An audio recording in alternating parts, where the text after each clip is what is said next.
টাঙ্গাইলের কালিহাতীতে আওয়ামী লীগ নেতা সেকান্দার আলী বিএনপির নামে দিচ্ছেন হুমকি। এখনও সেই আওয়ামী লীগের প্রভাব খাটিয়ে করছেন বাজার নিয়ন্ত্রণ ও ভয়ভীতি সৃষ্টি। শ্রীপুর থানায় রয়েছে মামলা, দ্রুত বিচার দাবি স্থানীয়দের। বিস্তারিত দেখুন টাঙ্গাইল থেকে মোখলেসুর রহমানের করা ৩ পর্বের ধারাবাহিক অনুসন্ধানী প্রতিবেদনের প্রথম পর্বে। টাঙ্গাইলের কালিহাতী উপজেলার রামপুর বাজার বণিক সমিতির সভাপতি ও স্থানীয় আওয়ামী লীগ নেতা সেকান্দার আলী সেকার বিরুদ্ধে একাধিক গুরুতর অভিযোগ উঠেছে। স্থানীয় ব্যবসায়ী ও সাধারণ মানুষের অভিযোগ, আওয়ামী লীগের প্রভাবশালী নেতা পরিচয় ব্যবহার করে তিনি দীর্ঘদিন ধরে বাজার নিয়ন্ত্রণ, অনিয়ম ও ভয়ভীতির পরিবেশ সৃষ্টি করে আসছেন। স্থানীয় সূত্র জানায়, সেকান্দার আলী সেকা আওয়ামী লীগের একজন পরিচিত ডোনার ও সক্রিয় নেতা হিসেবে এলাকায় পরিচিত।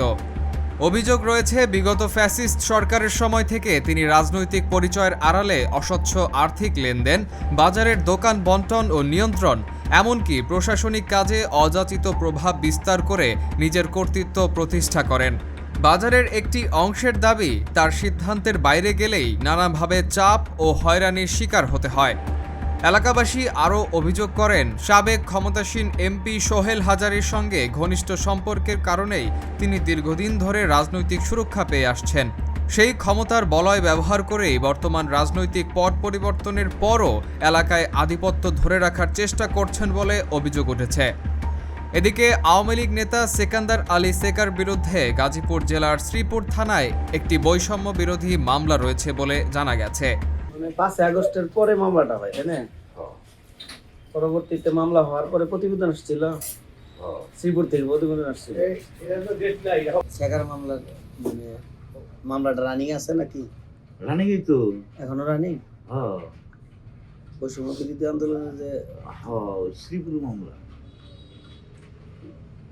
রানিং গেলে পুলিশ ধরে না কেন? ওই অঞ্চলে সকলেরই চাওয়া হওয়া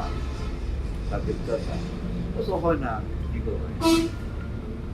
স্থানীয়দের মতে, একজন রাজনৈতিক নেতার বিরুদ্ধে এ ধরনের মামলা ও অভিযোগ প্রশাসনের জন্য গুরুত্ব দিয়ে দেখার মতো বিষয়।